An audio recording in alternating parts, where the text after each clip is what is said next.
अस्सलाम वालेकुम नाजरीन, आप देख रहे हैं क्वेश्चन आवर विद मोना आलम। पिछले हफ्ते जब हमने प्रोग्राम आपके सामने पेश किया तो 27वीं तरमीम की सिर्फ बातें थीं, बाज़गश्त थी, लेकिन उसके बिल्कुल एक रोज़ बाद यानी कि इस हफ्ते मंडे को ये चीज़ें तब मैच्योर हुई जबकि बिलावल भुट्टो जरदारी साहब ने बाकायदा ट्वीट करके बता दिया आवाम को कि 27वीं तरमीम पे ना सिर्फ हुकूमत ने सपोर्ट मांग लिया है बल्कि 27वीं तरमीम के क्या क्या कंपोनेंट्स होंगे, क्या क्या चीज़ें इसमें अमेंडमेंट के लिए पेश की जा रही हैं, वो भी बिलावल भुट्टो साहब की पहली इनिशियल ट्वीट में स्पेल आउट कर दिया गया। और उसके बाद से फिर मामला खासा आगे बढ़ गया है क्योंकि अब तो बाकायदा तौर पर जाहिर है अब हुकूमत भी इसे ओन कर रही है, हर कोई इसे ओन कर रहा है। जो ओनरशिप है बहरहाल उसका फुकदान हमें इनिशियली बड़ा नज़र आया था क्योंकि मंडे की जब ये बिलावल भुट्टो साहब की ट्वीट थी उससे बिल्कुल एक रोज़ पहले, उससे बिल्कुल 2 रोज़ पहले जो वफाकी वुज़रा थे वो बाकायदा तौर पर इसकी तरदीद कर रहे थे और 27वीं तरमीम के हवाले से ये कह रहे थे कि कोई डेलिब्रेशंस चल ही नहीं रही हैं। ऑफ कोर्स बिलावल भुट्टो साहब की ट्वीट के बाद फिर हर किसी को उसको ओन भी करना पड़ा, लेकिन क्या ये सवाल इन रेट्रोस्पेक्ट जायज़ है या नहीं है, इसके ऊपर बात करना ज़रूरी होगी कि अगर क्या बिलावल साहब इसको ट्वीट ना करते तो वफाकी जो वुज़रा हैं वो उसी तरह से इससे लाताल्लुकी का एक इजहार करते रहते। हमारे पास क्या वो सॉर्ट रेडी है जिसकी हम लोग बात कर रहे हैं, जो पिछले हफ्ते बात हुई थी। सुनिएगा नाजरीन, वफाकी वुज़रा की अपनी ज़बान, बिलावल भुट्टो की ट्वीट से 10 रोज़ पहले नहीं, सिर्फ 1 और 2 रोज़ पहले तौर पे इस पे कोई काम शुरू नहीं हुआ 27वीं तरमीम के किसी ड्राफ्ट के ऊपर या किसी ऐसी चीज के ऊपर, और ये कहते रहे जो कहते रहे। मेरे नारे में अभी तक इस तरह कोई बात न कैबिनेट में हुई है ना हमारी पार्टी में हुई है। मैं उस पार्टी की कोर कमेटी का हिस्सा भी हूँ और एक सूबे का सदर भी हूँ। ना हमारे या कैबिनेट में बात हुई, ना हमारे उस कोर कमेटी में बात हुई, न किसी और जगह बात हुई इस आईनी तरमीम के बारे। तो ये एक और बात है कि जो लोग कह रहे हैं उनकी अपनी जगह के उनके साथ क्या दलाइल है, क्या सबूत है, वो अपनी जगह। सच इस तरह कोई बात ना हमारे डिस्कशन में आई और ना हमारे इल्म में आई। नाजरीन, आउट राइट डिनायल था 27वीं तरमीम का PMLN के वफाकी वुज़रा की तरफ से। बैरिस्टर अकील भी उसमें शामिल है। हमारे प्रोग्राम के ये दोनों शॉट्स आपने मुलाहिजा किए। बैरिस्टर अकील तो मुतलका कमेटी का भी हिस्सा है। अमीर मकाम साहब जाहिर है उन्होंने अपने बारे में कहा कि मैं तो सूबे का सदर भी हूँ और मैं वफाकी वजीर पे हूँ। कैबिनेट में भी ऐसी कोई बात कोई नहीं हुई और ये तो सिर्फ हमारे प्रोग्राम का अहवाल था। इसके अलावा भी एहसन इकबाल साहब भी गुज़िश्ता हफ्ते इसी तरह की बातें और इसी तरह के जो दावे थे उन्होंने एक और प्रोग्राम में किए। क्या स्ट्रैटेजी का फुकदान समझा जाए कि कोई चीज़ इस तरह की होती है तो ना उसको ओन किया जाता है, ना उसको आउटराइट डिसओन किया जाता है? क्या प्रॉब्लम है? ये पूछना बहरहाल एक बड़ा एविडेंट सवाल बन गया है पाकिस्तान मुस्लिम लीग नून से, और बहरहाल हुकूमत के अलावा अपोजिशन से भी पूछेंगे क्योंकि PMLN के अलावा पीपल्स पार्टी का भी इसमें CEC की उनकी मीटिंग हुई है। बिलावल भुट्टो साहब ने खुद कह दिया है कि आर्टिकल 243 में जो हम तब्दीलियां हैं उसके तो हम हामी हैं, which pertain to the post and the position of a field marshal, क्योंकि वो कहते हैं इस तरह की प्रोविजंस पहले के जो आइन है उसमें नहीं थी और अब जाहिर है वो प्रोविजंस करनी पड़ेंगी बिकॉज अब जो प्रेजेंट आर्मी चीफ हैं वो फील्ड मार्शल हैं और उनकी इस एलिवेशन के बाद वो अब जाहिर है he is on that post. ये बात तो वो कह रहे हैं कि इसके हम हामी हैं। इंटरेस्टिंगली आर्टिकल 243 में किसी भी तरह की तरमीम की मुखालफत PTI ने भी नहीं की है।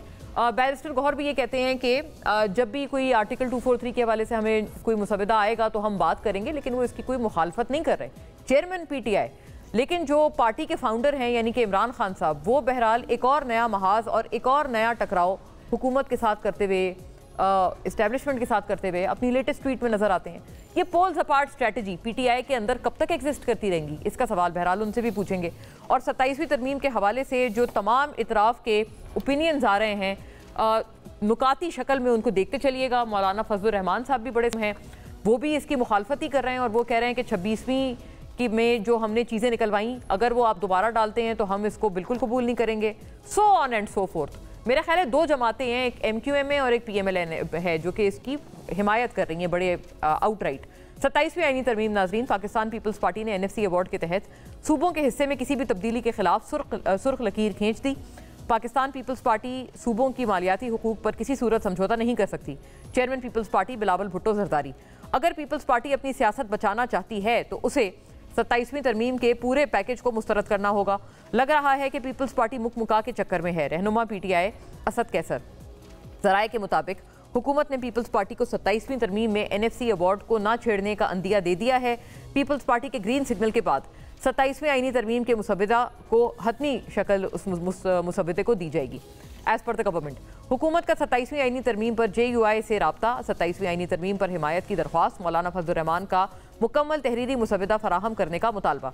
हुकूमत 26वीं तरमीम में 35 शिकों से दस्तबरदार हुई थी। अगर इन शिकों में से कोई चीज़ 27वीं तरमीम में लाई जाती है तो हम इससे आइन और पार्लियामेंट की तौहीन समझते हैं। मौलाना फजलुर रहमान, सूबों के हुकूक में इजाफा होना चाहिए, सूबों के हुकूक पर डाका डाला गया तो भरपूर मज़ाहमत करेंगे।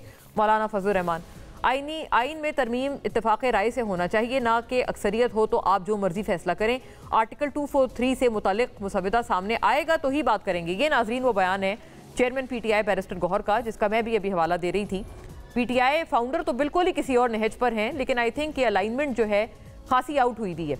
आर्टिकल 243 और आईनी अदालत पर इत्तेफाक राय हो चुका है। एक दो नुकात पर इत्तेफाक राय के लिए बातचीत जारी है। आज शाम तक मामलात हल हो जाएंगे। NFC अवार्ड पर मुशावरत जारी है। 18वीं तरमीम को नहीं छेड़ा जाएगा। राना सनाउल्लाह साहब बहरहाल अभी भी इस दावे पर कायम है। और अगली जो स्लाइड है वो देखते चलिएगा कि जो इत्तलात हैं वो कुछ यूँ हैं कि NFC अवार्ड के तहत मुल्क की कुल आमदन का जो 57% सूबों में आबादी के तनासुब से तकसीम हो जाता है, जबकि वफाक के पास 43% बचता है। 27वीं आईनी तरमीम के ज़रिए मौजूदा 57% में कटौती की भी एक कमी जो है वो मुतबक़े है और ये इत्तलात बहरहाल मौजूद हैं। लेकिन राना सनाउल्लाह साहब का जो उनका जो दावा है पीपल्स पार्टी से, वो भी अपनी जगह मौजूद है। वो कह रहे हैं किसी तरह की इसमें कोई तब्दीली नहीं है। लेकिन अगर इस 57% में तब्दीली होती है, कटौती होती है, तो जाहिर है ये एक बहुत बड़ी तब्दीली है। Will the provinces take it, और स्पेशली पीपल्स पार्टी जो कि फाउंडर समझी जाती है इस 18वीं तरमीम की। ओवर टू आवर गेस्ट, हमारे पास आई थिंक तमाम हमारे मौजूद शुरा मौजूद हैं। राना एहसान अफजल साहब नाजरीन, पाकिस्तान मुस्लिम लीग नून के स्टॉलवर्ट, ऑफ कोर्स अभी फैसलाबाद के बाई इलेक्शन के जो हैं वो कैंडिडेट भी हैं अपनी जमात से और कोऑर्डिनेटर भी हैं वज़ीर आज़म के इन तमाम तर ज़रूरी उमूर पे। बहुत खुश आमदीद आपको। राना एहसान अफजल साहब हमारे साथ मौजूद हैं। शर्मिला फ़ारूकी साहिबा नाजरीन, मेंबर कौमी assembly doctor Sharmila Farooqui, and of course once again अपनी जमात की स्टॉलवर्ट हैं, पीपल्स पार्टी की नुमाइंदगी के साथ हमारे साथ मौजूद हैं। आपको बहुत वेलकम। और नाजरीन तैमूर झगड़ा साहब, पाकिस्तान तहरीक इंसाफ के मोस्ट प्रोमिनेंट लीडर अपनी पार्टी के, आप भी स्टॉलवर्ट हैं एंड फॉर्मर जो है वो मिनिस्टर भी हैं पख्तूनख्वा के फाइनेंस पे। तो तमाम तर मामले पे थोड़ा बेहतर हमें एक बता पाएंगे एक सूबाई सतह पर भी। तो आपको भी बहुत खुश आमदीद। बात का आगाज़ तो अगर मैं आपसे ही कर पाऊँ, तैमूर झगड़ा साहब, ऐसा लगता है कि जो मुखालफत है 27वीं तरमीम की और सूबों के राइट्स के हवाले से, वो आप लोग एक पीपल्स पार्टी के कंधे पर बंदूक रखकर चलाना चाहते हैं, क्योंकि आउट राइटली आप लोग इसके मतलब इसकी मुखालफत में सामने नहीं आ रहे और आप पीपल्स पार्टी को ही एक तरह से एनकरेज कर रहे हैं, उनको थोड़ा सा उकसा भी रहे हैं कि अगर आपने मान लिया तो आप मुकमुका करेंगे और अगर आपने नहीं माना तो आपकी सियासत दोबारा जिंदा हो जाएगी, बकौल असद कैसर साहब के। Why don't you take the lead and oppose it clear outright? Gohar साहब जो हैं वो जरा माइल्ड मैनर और सॉफ्ट टंग हैं, तो उनका बयान जो है वो ऐसे ही होगा। ठीक है जी। अगर असद कैसर साहब ने जो बात की है, असद कैसर की बात में बड़ी वजन है। हम भी बिल्कुल जो है वो फ्रंट फुट पे इसके साथ इसकी मुखालफत करेंगे, इसमें कोई शक नहीं है। देखिए, सबसे पहले तो इस असेंबली को इख्तियार ही नहीं है ये आइन के तरमीम करने का, और हमारी एक्सपेक्टेशन है, और वो एक्सपेक्टेशन कहनी चाहिए कि पीपल्स पार्टी यहां पे लाइन ड्रॉ करे, क्योंकि या PMLN हुकूमत हो या उसका जो हाइब्रिड स्ट्रक्चर हो, ठीक है, उनको कोई एहसास नहीं है कि वफाक का मतलब क्या होता है। अगर आप स्ट्रक्चर के तौर पे देखें, ज्योग्राफी के तौर पे देखें, तो उस वफाक में जो फेडरल टेरिटरी है वो 1% पाकिस्तान भी नहीं है, इस्लामाबाद के चंद मील है। 99% जो पाकिस्तान है वो 4 सूबे हैं। दूसरी चीज, अगर आप देयरफॉर उनका शेयर देखें, कोई वजह है कि वो शेयर प्रोटेक्ट हुई थी।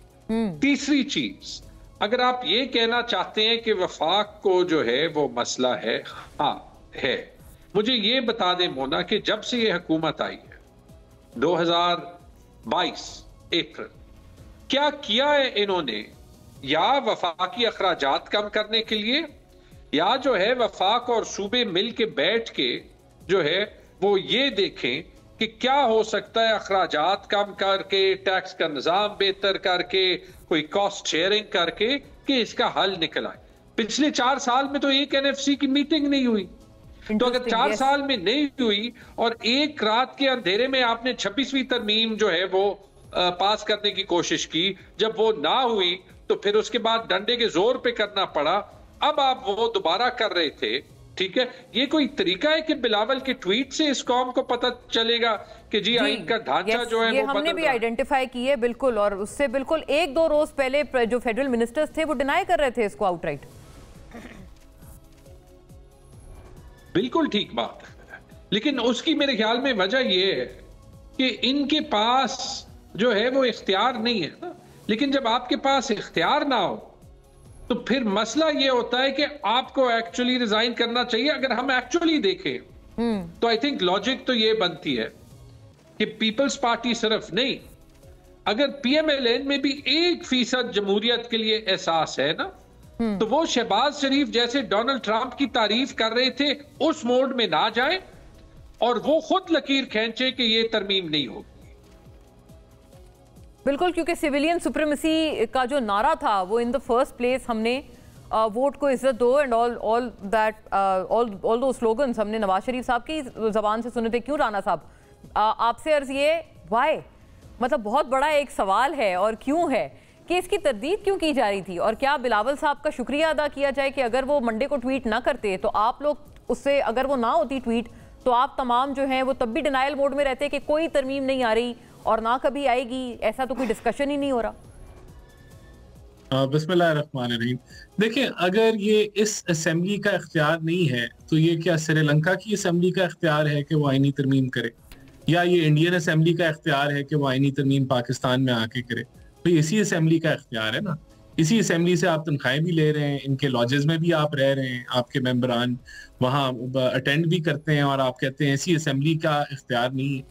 तो पहले तो इस चीज को जो है वो क्लियर कर लें। दूसरा, देखें डोनाल्ड ट्रंप की तारीफ की इन्होंने बात की। देखें डोनाल्ड ट्रंप के ऊपर तो आपकी सियासत का इन्हिसार था कोई 2-4 महीने, आपकी दिन रात सुबह शाम टॉक शोज में सुबह डोनाल्ड ट्रंप का जिक्र किया जाता था, बल्कि डोनाल्ड ट्रंप को भी छोड़े, जो उनके तीसरे चौथे टेयर के जो बंदे होते थे जिस तरह रिचर्ड ग्रेनल थे, आपकी सियासत तो उस रस्सी को पकड़े खड़ी थी कि वहां से हमें कोई उम्मीद मिल जाएगी। तो मेरे ख्याल से इस तजाद को भी इनको जरूर देखना चाहिए। देखिए, जहां तक बात है कि आपने कुछ क्लिप्स दिखाए जिसके अंदर पीएमएलएन के लीडर्स जो हैं वो आईनी तरमीम के हवाले से उनकी नॉलेज में नहीं था। बिल्कुल हो सकता है कि जहां जिस ग्रुप को ये टास्क दिया हो प्राइम मिनिस्टर साहब ने आईनी तरमीम का, उसके वो मेंबर ना हो, लेकिन उसके ऊपर बहरहाल जब काम हुआ वो तैयार हो गए तो उसके बाद प्राइम मिनिस्टर जो है वो जरदारी साहब के पास गए। जो मुतलका सारी जो कमेटी है उसके भी रुकन है, तो हाउ इज इट पॉसिबल कि 2 रोज पहले तक, मतलब सैटरडे का उनका ये बयान है, मंडे को बिलावल साहब ने ट्वीट किया है एंड ही वाज अनअवेयर, वो ये कह रहे थे कि इसके ऊपर कोई बाज़ाब्ता काम नहीं हुआ। मैं बार बार कह रहा हूँ, मैं आपको यही कह रहा हूँ ना जी कि जो ग्रुप पीएमएलएन का या गवर्नमेंट का इसके ऊपर काम कर रहा था उसका वो हिस्सा नहीं होंगे, और इसलिए उन्होंने लाताल्लुकी का या इस चीज का इजहार किया कि उनको पता नहीं है, और बिल्कुल वो अपने पर्सपेक्टिव में दुरुस्त हो सकते हैं। लेकिन देखें, जो बिलावल साहब ने जो ट्वीट किया उसका एक बैकग्राउंड है। प्राइम मिनिस्टर जो है जरदारी साहब के पास लेके गए, और पहले उनके पास इसलिए लेके गए क्योंकि वो हमारे मेजर कोalition पार्टनर्स हैं। राना साहब, सॉरी टू कट यू, और शर्मिला साहिबा सुनिए, आप भी मुकम्मल कीजिएगा, मुझे क्विक ब्रेक का कहा जा रहा है।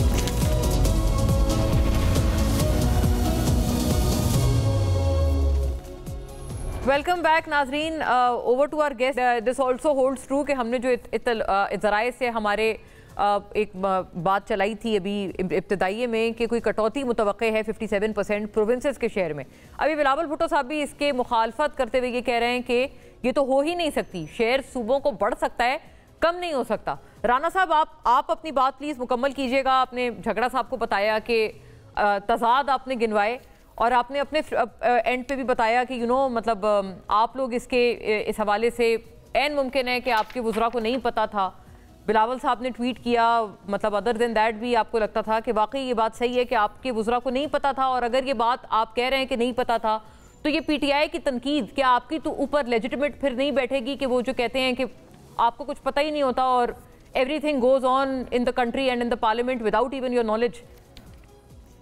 नहीं, देखिए बात ये कि प्राइम मिनिस्टर ही ये पैगाम लेके गए ना जरदारी साहब के पास या बिलावल भुट्टो साहब के पास या पीपल्स पार्टी के पास, और उसके बाद ही ट्वीट किया ना। तो इन्फॉर्मेशन कन्वे तो प्राइम मिनिस्टर ने की, और प्राइम मिनिस्टर ने लाजमी बात है कुछ लोगों को असाइन किया होगा कि वो आईनी तरमीम पे काम करें और ब्रॉडर। लेकिन देखिए अब बात ये, डिबेट तो खुलनी थी इन एनी केस, और अब खुल गई है। हमारा फर्ज था कि हम अपने कोalition पार्टनर से वो इन्फॉर्मेशन पहले शेयर करते, हमने वो पहले शेयर की। अगर हम ना करते, स्ट्रेटेजी भी ये हो सकता है, मैं आपकी बात से अखज़ कर रही हूँ कि शायद आपने पहले कहा कि हम अपने इत्तेहादियों से बात करेंगे, फिर हम मीडिया पे ये बात स्पेल आउट करेंगे कि अब देखें, अब ये जो बिलावल साहब ने आज अभी जो प्रेस कॉन्फ्रेंस की है, यही स्पिरिट है जमहूरियत का। उन्होंने डिसएग्री किया कुछ चीजों से, कुछ चीजों को वो समझते हैं ट्वीक करने की जरूरत है, जिस तरह जजेस की तकर्री या उनके ट्रांसफर के लिहाज से। और यही देखें, somewhere you agree, somewhere you half agree और समवेयर यू डोंट एग्री। तो बात देखें, हम तो पहले दिन से कह रहे हैं कि ये कंसेंसस से चीज आगे बढ़नी है, और अगर कंसेंसस नहीं डेवलप होता, राना साहब एक और फिर अर्ज है ना, मैं देखें अभी राना सनाउल्लाह साहब की भी हमने स्टेटमेंट चलाई है मुतअद्दिद मरतबा। वो ये कह रहे हैं कि कोई तरमीम नहीं है, 18वीं तरमीम को बिल्कुल नहीं छेड़ा जाएगा, कॉन्ट्ररी टू द रिपोर्ट्स, जो कि हम भी अभी ये बता रहे थे कि 57% जो शेयर है सूबों का वो कम होने जा रहा है। बिलावल साहब भी इसी के ऊपर जाहिर है वो एक अपनी मुखालफत का खुल खुल के इजहार कर रहे हैं। तो फिर राना साहब क्यों अश्योर करा रहे हैं कि कुछ कम नहीं होगा, 18वीं तरमीम को नहीं छेड़ा जाएगा? ये छेड़ना नहीं तो और क्या है? नहीं देखिए, इस चीज का तो जो फाइनेंस मिनिस्टर हैं, जिनका बड़ा एक मैसिव रोल होता है एनएफसी के अंदर, उन्होंने भी इस चीज का जिक्र किया था कि 18वीं तरमीम या एनएफसी अवार्ड जो है वो एनएफसी के फोरम में डिस्कस होगा, वो यहाँ नहीं डिस्कस होगा। जिसकी आपने मीटिंग ही कहते नहीं बुलाई है 4 साल से, झगड़ा साहब ने भी पॉइंट किया।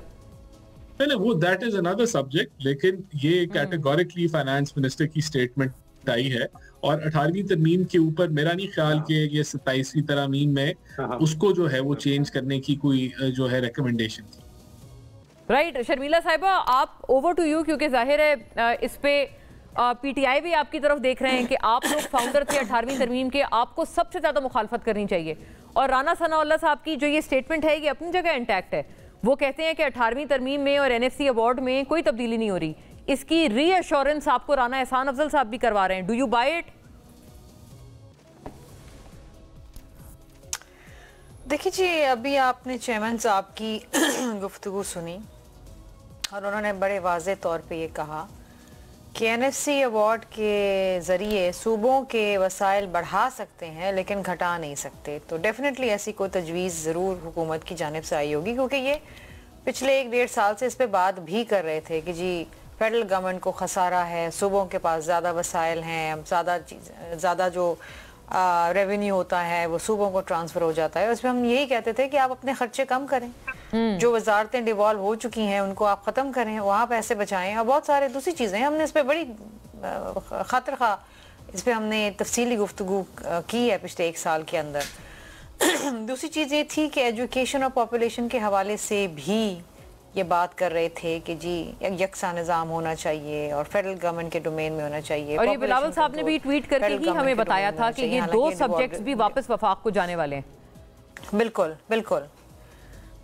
तो देखिए, हमने तो साफ साफ बात की ना, वी वांट ट्रांसपेरेंसी। कौम से छुपाने वाली क्या बात है? अगर आप कोई तरमीम लेकर आ रहे हैं तो come out in the open, let there be a national debate on it ना। पार्लियामान में तो हो, लेकिन जो चेयरमैन साहब ने की इस वक्त, वो तो जब ट्वीट करके उन्होंने एक नेशनल डिबेट शुरू कर दी ना इसके ऊपर, वरना तो शायद पता ही ना होता आपको कि हो क्या रहा है। यही बात देखिए, मैं भी राना साहब से भी बार-बार पूछ रही हूं, मैंने इंट्रो में भी चलाई है, लेकिन वो भी ना कर रहे हैं। वो कह रहे हैं ऐसा नहीं है, हम लोगों ने ओपन करना था लेकिन पहले आप लोगों को बताना था। जाहिर बात है ना, आपको मोना वो ये तो नहीं कह सकते कि नहीं कौम से छुपा रहे थे, लेकिन नहीं देखिए, अब राना साहब को आप इस कॉर्नर में ना करें कि वो बेचारे इस पे क्या, वो यही कहेंगे ना अपनी जमात की नुमाइंदगी करते हुए कि नहीं ऐसी बात नहीं है।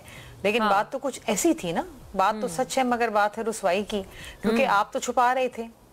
आप तो सदर मुमलिकत आसिफ अली जरदारी साहब के पास पहुंच गए कि जी हिमायत करें। वो तो बिलावल भुट्टो जरदारी साहब ने ट्वीट कर दी और कहा कि जी मामला सी में जाएगा, इस तरह हिमायत नहीं मिलने वाली। और देखे ना, पीपल्स पार्टी वो जमात है जिसका जो आइन के बानी है और 18वीं तरमीम मिलाने में Peoples Party spearheaded the whole process.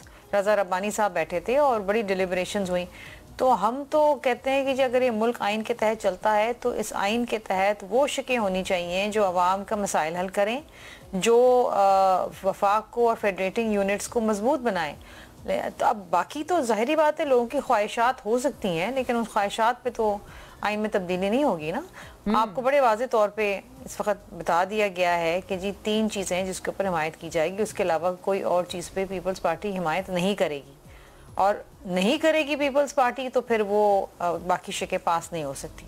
यानी आर्टिकल 243 और जो आईनी अदालत का क़याम है उसके ऊपर तो जाहिर है आप लोग ये जो 3 हैं उनमें ये 3 में ये सरे फहरिस्त शामिल है। तीसरी कौन सी? जजेस के ट्रांसफर पे उन्होंने कहा कि जी जजेस का ट्रांसफर, वो जजेस के जो ट्रांसफर हैं उसके ऊपर उन्होंने कहा, लेकिन उस जो जिसका ट्रांसफर होना है वो जज उस कमीशन का मेंबर होना ज़रूरी है। तो क्योंकि वो प्रोसेस आप चेंज कर रहे हैं ना, कंसल्टेशन आप ख़त्म कर रहे हैं। Correct. और अगर जिसको आप ट्रांसफ़र कर रहे हैं उससे आप उसकी इजाज़त भी नहीं ले रहे या उसको बता भी नहीं रहे, तो इस तरह तो नहीं होता। हाँ। तो ये चीज़ें हैं क्योंकि हम तो बड़ी थ्रेड बेस्ड डिस्कशंस करते हैं ना, और हमारे लीगल हेड्स भी बैठते हैं, तो ऐसा कोई काम पीपल्स पार्टी तो नहीं होने देगी। तो आप ये मुक्का वाला जो एक इंप्रेशन पीटीआई वाले कुछ लोग ले रहे हैं कि अगर आप लोग कुछ बेहतर डील चाह रहे हैं बेसिकली सिस्टम से, कि हम मान तो जाएंगे लेकिन हमें क्या मिलेगा? पीटीआई वाले बेसिकली झूठ बोलते हैं। पीटीआई वालों को खुद नहीं पता होता कि उनकी अपनी जमात में क्या हो रहा है, उनको क्या पता कि मसवदे में क्या है और उस मसवदे के हवाले से पीपल्स पार्टी क्या डिलिब्रेशंस कर रही है। देखिए, मैंने आपसे पहले ही कहा था Peoples Party is a very principled party. हम डेफिनेटली कंसेंसस में बिलीव करते हैं, लेकिन हम ऐसी कोई भी चीज़ नहीं करेंगे, ना उसको सपोर्ट करेंगे, ना होने देंगे जो आइन और कानून की रूह के ख़िलाफ़ है। Very fair. और ये मेरा ख्याल है कि पीटीआई वाले तो रेटोरिक लगाते हैं ना, ये तो उनकी सियासत है, दिस इज द पॉलिटिक्स। उनके सिवा तो कोई इस दुनिया में झगड़ा साहब आप लोगों ने सबको सारी जमातों को अपनी तरह समझा हुआ है।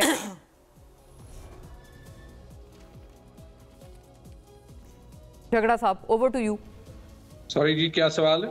जी, ये मैं अर्ज कर रही थी, जैसे शर्मिला साहिबा कह रही हैं कि आपने जो एक इल्ज़ाम पीटीआई असद कैसर साहब ने बाज़ाब्ता लगाया है कि Peoples Party is looking for a deal again, मुक्का ढूंढ रहे हैं, तो शर्मिला साहिबा उस पर ये जवाब दे रही हैं कि ये आप लोगों ने अपनी तरह समझा हुआ है सारी जमातों को, कि जिनको कुछ नहीं पता होता कि क्या चल रहा है। और अच्छा, कुछ तजाद आपको राना साहब ने भी गिनवाए ना कि अगर इस असेंबली का राइट नहीं है लेजिस्लेशन करना, तो आपके भी तो अरकान यहीं से प्रिविलेजेस ले रहे हैं, सैलरीज ले रहे हैं, इतना खुला तजाद। देखिए, सबसे पहले जहां तक बिलावल की स्टेटमेंट की बात है या फिर जो शर्मिला बीबी ने कहा, मैं हमेशा कोशिश करता हूं कि एक फेयर बात करूं, ठीक है। ये जो अभी मैं स्टेटमेंट सुन रहा था, तो सबसे पहले जहां तक इस चीज की बात है कि इस सारे इशू पे कोई मशावरत हुई है, कोई डिबेट हुई है पीपल्स पार्टी के अंदर, ये बात तो सही है, मैं इसको एक्नॉलेज करता हूं, दिस वाज गुड टू सी। और मेरे ख्याल में मेरे इस रिएक्शन से आपको पता चल जाएगा कि पीटीआई वाले जो हैं वो रिएक्शन नहीं डिजर्व करते जो शर्मिला बीबी ने कहा इस स्टेटमेंट को, कि पीटीआई वाले झूठ बोलते हैं। I am sorry, this is completely off and should be taken back, because उसी कॉन्टेक्स्ट में तो मैं आपको यही कह दूंगा कि ये जो शर्मिला बीबी ने कहा कि पीपल्स पार्टी बड़ी प्रिंसिपल पार्टी है, कहां है वो प्रिंसिपल्स? 26वीं तरमीम, उसका अभी तक क्या फायदा हुआ है? वो कॉन्स्टिट्यूशनल बेंच का यही फायदा हुआ है कि जिसको चीफ जस्टिस बनना था उसको नहीं बनने दिया गया? क्या यही फायदा हुआ है कि जो इस्लामाबाद हाई कोर्ट में जो जजेस थे, जो इस हाइब्रिड निजाम को रेजिस्ट कर रहे थे, उसी एटमॉस्फेयर को रेजिस्ट कर रहे थे जिसकी वजह से आप अपने पार्टी के बानी को जो है वो खो चुके हैं, कि उनको साइडलाइन किया जाए? या ये फैसला कि जिस पार्टी आज भी नेशनल असेंबली में सबसे बड़ी पार्टी है, ठीक है, कि उसको ना नेशनल असेंबली में एक रिजर्व सीट मिले, ना उसको खैबर पख्तूनख्वा में रिजर्व सीट मिले, कि इट इज अ जोक कि खैबर पख्तूनख्वा में 20 इलेक्टेड मेंबर्स हैं ऑपोजिशन के और 30 अदद खवातीन है, 30 अदद सीट्स पे सारी ऑपोजिशन जी। ये बात बहरहाल बिल्कुल ये भी उसी कॉन्स्टिट्यूशनल बेंच से तनासुब नहीं है, प्रोपोर्शन नहीं है, इट्स वेरी डिस्प्रोपोर्शनेट। तो हम कौन सी चीजों की बात कर रहे हैं? अगर ये चीजें हैं तो फिर यही तो मैं कह रहा हूं, ये चीज डिजर्व नहीं करती। और हाँ, जहां तक मैं दोबारा इस चीज की तारीफ करता हूं कि पीपल्स पार्टी में एक डिबेट हुई और बाकी पार्टियों को यह सीखना चाहिए, लेकिन इतनी जल्दी एक बात से 3 बातों पे बिलावल आ गए। आपके ख्याल में उसी जो जुडिशल कमीशन है या जो वो फोरम है जो कि जजेस का इंतखाब कर रहा है, जिस पे अभी जो है वो पॉलिटिकल मेंबर्स ज्यादा हो गए हैं जुडिशल मेंबर्स से, और हुकूमत जो है या ट्रेजरी बेंचेस जो है वो अपनी मर्जी के जजेस जो है वो सिस्टम में डाल रहा है कि उसके सामने अगर जजेस आ जाएंगे तो ठीक बात है, या उससे पहले मोना इस बात पे डिबेट होनी चाहिए कि ये जजेस के ट्रांसफर करने की जरूरत क्यों पेश आ रही है। क्योंकि उसका जो एक मिसाल है हमारे सामने वो तो वही है कि आपको इस्लामाबाद हाई कोर्ट में जब क्या नाम था वो चीफ जस्टिस का, आमिर फारूक, जब उसको सुप्रीम कोर्ट ऊपर भेजना था तो जो उसके बाद वाले जजेस थे वो पसंद नहीं थे, तो आपने लाहौर से 15वें नंबर जज को लाना था। तो ये वजह इस पे पीपल्स पार्टी जैसे शर्मिला साहिबा कह रही है ना कि हम इसके खिलाफ हैं कि जजेस से पूछे बगैर उनकी ट्रांसफर्स कर दी जाएं, हम इसको रेजिस्ट करेंगे। वो कह रहे हैं कि अगर वो उस कमीशन के सामने आ ही जाए जहां पे वफाक और वफाकी मेंबर्स की, हुकूमत के मेंबर्स की जो है वो मेजॉरिटी है, तो उससे कोई फर्क नहीं पड़ेगा ना, दैट इज कॉस्मेटिक। जो सवाल बनता है वो यही बनता है, कोई वजह थी कि जजेस का ट्रांसफर जो था वो फंडामेंटली तकरीबन होता ही नहीं था, क्या जरूरत पड़ सकती है? खैबर पख्तूनख्वा के हाई कोर्ट के जजेस क्यों ना काम करें, बलोचिस्तान में बलोचिस्तान हाई कोर्ट के जजेस क्यों ना काम करें? मुझे बताएं कि इसके अलावा क्या वजह हो सकती है कि एक हाई कोर्ट में आपको जजेस तंग करें, आप उसको एक जगह से दूसरी जगह लाना चाहिए। तैमूर साहब, एक अश्योरेंस का आपसे जवाब चाहती हूँ। एमल वली साहब आपको अश्योर कर रहे हैं, वैसे उनकी ट्वीट बहुत ज्यादा वेल वर्डेड नहीं है क्योंकि मुख्तसर ट्वीट है, it may have many contexts, लेकिन वो कह रहे हैं 18th amendment, nothing happening, relax, the guardians are here. मुझे नहीं पता एमल वली की वैसे क्रेडिबिलिटी, मुझे उनके एक एक्स कॉलीग ने कहा था कि वो जरा बाइपोलर है, तो मुझे नहीं पता कि उनके अल्फाज को मैं कितना सीरियसली लूं या ना लूं। लेकिन यहाँ पे देखें, जहां तक 18th अमेंडमेंट की बात है, अगेन मैं जो है वो आपको अपने इंडिविजुअल स्टांस का भी बताता कि जब हमारी पार्टी में भी ये कहा गया है कि जो पाकिस्तान के फाइनेंशियल मसाइल का हल है, ठीक है, वो किसी तरीके से वफाक के वापस रिसोर्सेज लेने का है, तो हम as representatives of Khyber Pakhtunkhwa हमने जाके इमरान खान को ये केस बनाया कि जो आपको बता रही है, ब्यूरोक्रेसी बता रही है, पिंडी बता रहा है, गलत बता रही है। और उस वजह से वो प्रोसेस जो है वो रोका गया, क्योंकि जो एहसासात हैं छोटे सूबों के, इंक्लूडिंग सिंध, वो आप समझ नहीं सकते। मैं आपको 2-3 मिसालें देता हूं। 1973 में बिजली और डैम्स का शोबा जब आइन में डाला गया तो इस बुनियाद पे डाला गया कि हमें अपने बिजली का मुनाफा मिलेगा। 50 साल बाद भी हम ढूंढ रहे हैं। जब 2018 में कबायली अजला का इंतजाम हुआ, राना साहब की हुकूमत में हुआ, हालांकि राना साहब को ज्यादा ओन नहीं करते, राजा रियाज उनको ज्यादा पसंद है बार बार, लेकिन 2018 में वो इंतजाम हुआ। अभी तक हाइब्रिड निजाम के किसी तरफ ने भी कहा है कि ये जो कबायली अजला में जंग है, जो उनको वो फाइनेंशियल कंपनसेशन देनी है, 70 साल फेडरली एडमिनिस्ट्रेड ट्राइबल एरियाज बन के उनका बेड़ा जो गर्क किया है इस्लामाबाद ने, ठीक है, तो उसको जो कंपनसेशन देनी है कि उसका जिक्र इसमें है। करेक्ट, पूछ लेते हैं, तो ऐसी चीजों के बाद, मतलब मेरा ये मोना, ऐसी चीजों के बाद किसको जो है वो यकीन होगा कि जो बात आपको इस्लामाबाद कहती है उस पे वो स्टैंड करेगी। सही, यस, ये तजादात गिनवाए हैं। और राना साहब आपकी ओनरशिप पे भी बहरहाल सवाल उठाया है झगड़ा साहब ने, प्लीज रिस्पॉन्ड टू इट। और शर्मिला साहिबा ने भी बहरहाल ये बात की है कि बिलावल साहब अगर ना बताते कौम को तो आप लोग शायद अब भी कंसीलमेंट की स्ट्रेटजी पर चलते रहते हैं इस तरमीम के हवाले से। और बात सच है, बात है, लेकिन बात है रुसवाई की, एज पर शर्मिला साहिबा। नहीं, देखिए मैं इसको फिर जरा क्लैरिटी लाने के लिए बता दूं कि अगर हमने आईनी तरमीम करनी है तो वो हम अकेले तो नहीं कर सकते, उसमें तो हमारे कोalition पार्टनर्स हमारा साथ देंगे, वो कन्विंस होंगे, वो सेम पेज पे आएंगे, तो तभी ये तरमीम होंगी। अब ये कैसे आप कह रही हैं कि हमारी ये कोशिश थी कि हम छुपके उसको करा दें और पीपल्स पार्टी उसके ऊपर कोई स्टेटमेंट ना दे, या MQM उस पर स्टेटमेंट ना दे, या IPP उस पर स्टेटमेंट ना दे, या और जो दीगर जमातें कोalition की हमारे पास PML काफ है वो स्टेटमेंट ना दे और ये खामोशी से मामला हो जाते। तो ये तो एक ऐसी assumption है जो दुरुस्त ही नहीं है कि हमने ये छुपके से या खामोशी से करनी थी। अब ऑब्वियसली जब हम अपने कोalition पार्टनर्स के पास लेके गए तो हमने उनको ये तो नहीं कहा कि भाई आपने इसको मीडिया पे नहीं बात नहीं करनी या आपने लीक नहीं करनी।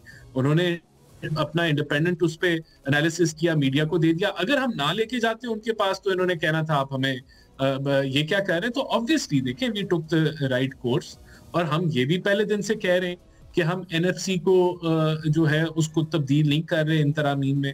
लेकिन अगर आप बज़िद हैं कि हम कर रहे हैं तो वो फिर आप शेख बता दें कि ये हमने प्रपोज किया था और ये वो मामला है। तो ऐसा भी अभी कोई इंफॉर्मेशन नहीं आई। नहीं तो अभी तो बिलावल साहब ने तो बताया, राइट, उन्होंने बताया था कि ये सूबों को जो जाता है पॉपुलेशन और एजुकेशन, ये दो सब्जेक्ट्स वापस वफाक ले रहा है, ये तब्दीली नहीं तो क्या है। एंड ऑल्सो ये 57%। जी प्लीज गो अहेड। वफाक कभी भी एजुकेशन और पॉपुलेशन अपने जिम्मे नहीं लेगा।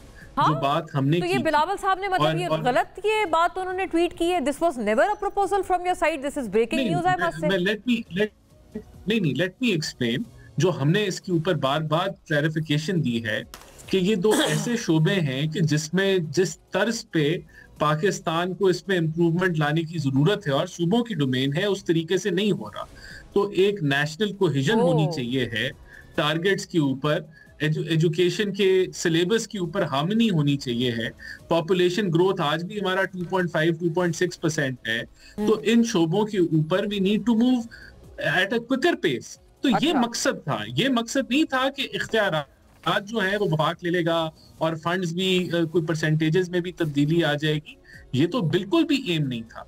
तो अब देखें, अब इसके अंदर ऑब्वियसली अगर एग्रीमेंट में फिर दोहरा एग्रीमेंट नहीं होगी मेजर को जो, तो वो उस तरीके से आगे मूव नहीं और एक और बात भी तो बताएं ना राना साहब। अभी देखें, ये शर्मिला साहिबा ने ये वाली बात आइडेंटिफाई की। उन्होंने कहा कि अगर आपको लगता था कि वफाक के पास कम पैसे बचते हैं सूबों को मुंतकिल करने के बाद, तो आप लोग वो चीजें क्यों नहीं करते जो कि आपको पीपल्स पार्टी ने तजावीज दी हैं कि आप गवर्नमेंट मिनिस्ट्रीज हैं वो खत्म करें, अपने एक्सपेंडिचर्स कट करें।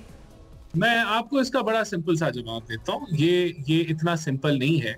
अगर वफाक का टोटल जो एक्सपेंडिचर 900 अरब रुपया है हुकूमत चलाने का, हाँ, और आपकी पेंशन ही जो है वो 1000 अरब पे है और आपकी इंटरेस्ट पेमेंट 8000 अरब पे है, तो अगर हम 100 अरब से या 150 अरब से उस 900 बजट को कम भी कर लें तो वफाक जो प्रॉब्लम्स फेस कर रहा है वो हल नहीं होते। तो ये हकीकत है कि आज आपकी इंटरेस्ट पेमेंट जो है वो 8-9 हजार अरब पे पहुंच चुकी है, जो कि आपके वफाक के एक्सपेंडिचर से, जो करंट एक्सपेंडिचर है उससे 8-9 गुना ज्यादा है। आपकी पेंशन जो है वो करंट एक्सपेंडिचर जो फेडरल गवर्नमेंट का मुकम्मल का है उससे बढ़ चुका है। तो वो इश्यूज बिल्कुल रहते हैं, लेकिन हमने ये कहीं नहीं कहा कि हम NFC को चेंज करने जा रहे हैं इस तरमीम में। तो ये मैं फिर दोहरा रहा हूँ कि ऐसा तासुर देना दुरुस्त नहीं। तासुर देना ही आप कहते हैं गलत है। बिलावल साहब ने तो पूरी प्रेस कॉन्फ्रेंस कर डाली है। शर्मिला साहिबा, ये क्यों आप लोग बार बार एक गलत इंप्रेशन दे रहे हैं? प्लीज अगर आपकी तरफ से आए, मैं एग्जैक्ट बिलावल साहब की जबानी उनका ट्वीट पढ़ रही हूँ। रीजन बीइंग कि अभी तो वैसे उन्होंने प्रेस टॉक की है, लेकिन ट्वीट तो ऑन द रिकॉर्ड है ना, वो कोई भी हमें से खोल के पढ़ सकता है। उन्होंने क्लियर इसमें लिखा है कि जो प्रपोजल्स हैं, proposal include removal of protection of provincial share in NFC, amending article 243 fair, इसके ऊपर वो कह रहे हैं हम अग्रीड है। और जो मैं राना साहब से अर्ज करी थी, return of education and population planning to the federation. जी शर्मिला साहिबा, why the constant misimpression from Peoples Party again and again?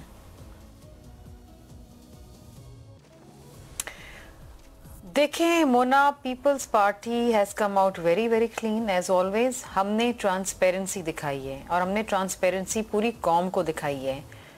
Tweet करने का मतलब ये था कि सिर्फ पार्लियामेंटेरियंस अपनी जमात तक महदूद नहीं था, ये पूरी कौम के लिए था।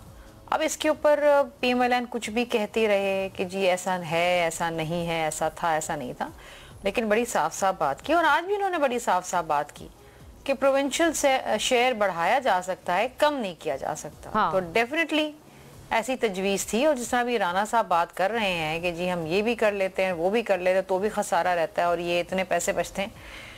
आप अगर अपनी वजारतों के अंदर कमी करें, राइट साइजिंग करें, डाउन साइजिंग करें, अपने अखराजात कम करें, तो आप बहुत पैसे बचा सकते हैं, लेकिन आप उस पर काम करना नहीं चाह रहे हैं। लेकिन सिर्फ ये कहना कि जी बैरूनी मुल्क दौरे ना करें वज़रा, ये this is no austerity drive. You have to make structural changes. और हर 2 साल से तो बजट में मैं पढ़ रही हूँ structural reforms. I don't see any structural reforms. सिर्फ इसके कि जी आप PIA बेच दें, आप रूजवेल्ट बेच दें, आप फलां बेच दें, आप फलां बेच दें, हर चीज़ बेच दें, आप घर का सोना बेच दें, और जब सब बिक जाएगा तो फिर उसके बाद क्या बेचेंगे आप? तो ये बेच के अच्छा वो भी नहीं बिक रहा है, फिर बंद किया और निकाला अगर किसी को, तो छोटे छोटे बेचारे मुलाजमीन जो यूटिलिटी स्टोर्स में काम करते थे, वो रोज नेशनल असेंबली में बेचारी खवातीन जो वो आपको कहेंगे देखें ना हमने एक चीज बंद की और उसके ऊपर उल्टा पीपल्स पार्टी एहतजाज कर रही थी। और 800 फैमिलीज बेरोजगार कर दी उन्होंने, जो गरीब खानदान के थे बेचारे, 5-5, 8-8 ग्रेड के जो मुलाजमीन थे, उसमें खवातीन भी बहुत सारी थी। ये बड़ी ज्यादती करी इन्होंने। बात ये है कि सिर्फ you need to walk the talk. ये बातें करने से मसला हल नहीं होने वाला। आप ये कोशिशें करते रहें। और आज चेयरमैन साहब ने बड़ी अच्छी बात की, मेरे तो दिल को लगी। ये आप कहीं और से 2/3 ले आते हैं, मेजॉरिटी ले आए। जब तक पीपल्स पार्टी ऐवान में है, पीपल्स पार्टी तो ये नहीं होने देगी। इंपोर्टेड मेजॉरिटी तो नहीं लानी पड़ेगी आपको। राणा साहब इतना क्लियर कट आपको अल्टीमेटम मिला है कि आप कहीं बैरूनी कोई ले आते हैं 2/3 अक्सरियत तो आपको मिल जाएगी। बहरहाल ये लोग नहीं मानने वाले, they are not falling for your talks. या तो हमने कहा हो कि ऐसी की तैसी 27वीं तरमीम पास होने जा रही है, और ये परसों हो जाएगी या तरसों हो जाएगी। देखिए हुकूमत ने तो ये स्टांस नहीं लिया, हुकूमत ने तो कंसेंसस की बात की। हमारा एक पर्सपेक्टिव है, हमने उसको रखा। कल पूरा दिन आपने प्राइम मिनिस्टर को देखा कि कोalition पार्टनर्स से उन्होंने मुलाकातें की और उनका मौक़िफ़ सुना। तो हम तो कंसेंसस की बात कर रहे हैं, हम तो वन वे ट्रैफिक की बात कर ही नहीं रहे। तो ये अगर कहीं की है तो मुझे सुनवा दे कि ऐसी की तैसी 27वीं तरमीम जो है वो पास होने जा रही। हाँ वाकई, मतलब एक थ्रेट तो नहीं कर रहे, लेकिन ये PTI वाले जाहिर है they too are an important stakeholders. अभी फाटा के हवाले से भी झगड़ा साहब ने आपसे सवाल उठाया था, उनको तो आप कोई खास लिफ्ट नहीं करा रहे, राइट? मतलब उनके वोट्स आपके लिए मैटर नहीं करते, लेकिन वो सूबे में तो एक बहुत अहम सूबे में उनकी गवर्नमेंट है। Why not the talks with them, why not the consultation with them? मैं तो देखें, मैं तो समझता हूं कि कंसल्टेशन जब असेंबली में ये पेश होना है मुसव्वदा, तो वहां कंसल्टेशन ही होनी है। अभी भी कंसल्टेशन हो रही है, लेकिन उसका एक प्री रिक्विजिट, असेंबली से पहले एक प्री रिक्विजिट हो रहा है कि आप जो है कोalition अच्छा, ये प्री रिक्विजिट है, PTI को असेंबली में ऑन बोर्ड लिया जाएगा। जी झगड़ा साहब, क्या कोई ये क्लियर कट स्ट्रेटजी है PTI की तरफ से कि आप लोगों ने अभी डिसाइड कर लिया, या अभी भी आप अनडिसाइडेड हैं कि आप इसके हक में होंगे या मुखालफत में होंगे? नहीं मुना, हम अपोज करेंगे। अच्छा, इसकी जो चाबी है वो पीपल्स पार्टी के हाथ में है। वो वोट दें तो ये बिल पास होगा, वो वोट ना दें तो बिल पास नहीं होगा। लेकिन मैं आपको वो तजाद, वो कॉन्ट्रडिक्शन जरूर बताना चाहता हूं, और वो ना लैक ऑफ इंटेलिजेंस भी बताना चाहता हूं जो ये वफाकी इदारे और वफाकी हुकूमत जो है वो दिखा रहे हैं। राणा साहब ने कहा कि 900 अरब की जो है वो आपकी वफाकी हुकूमत की का खर्चा है। 1100-1200 अरब के मेरे ख्याल में अभी वफाक के पेंशन बिल। यार तो ठीक करे ना पेंशन के निजाम को, फॉर एग्जाम्पल, ठीक है? आपको ये पता है, ये राणा साहब भी डिनाई नहीं कर सकते कि वो जो पेंशन के निजाम को ठीक करना था वो खैबर पख्तूनख्वा ने शुरू किया 2018 और 22 के दरमियान, और जब हमने किया, जब मैं फाइनेंस मिनिस्टर था, अभी इन्होंने वो कॉपी किया, ठीक है? तो इसका तो मतलब कि वफाक सुबह से सीख सकते हैं ना। तो if that is the way कि आप एक्चुअली स्ट्रक्चरल रिफॉर्म लाएंगे, तो फिर तो ये तरमीम उलट होनी चाहिए। इसी तरह आप देख लें, अगर सेल्स टैक्स में, अगर हेल्थ एजुकेशन में अगर कोई रिफॉर्म या कोई बेहतरी आई है 18वीं तरमीम के बाद आई है, दिस इज अ फैक्ट। आप पॉपुलेशन प्लानिंग जो है या एजुकेशन प्लानिंग, याद रखें कि ये प्लानिंग वापस लेना चाहते हैं। वो जो एक्चुअल इम्प्लीमेंटेशन है वो सूबों के पास ही रहेगा। रनिंग आउट ऑफ टाइम नाज़रीन, मैं माजरत ख्वाह हूं, मुझे इस पॉइंट पे वाइंड अप करना पड़ेगा, but thank you to everyone. जाहिर है बहुत ये एक अहम डिस्कशन है और उम्मीद करते हैं कि कंसेंसस ही इसका वाहिद वे आउट बने। अल्लाह हाफिज।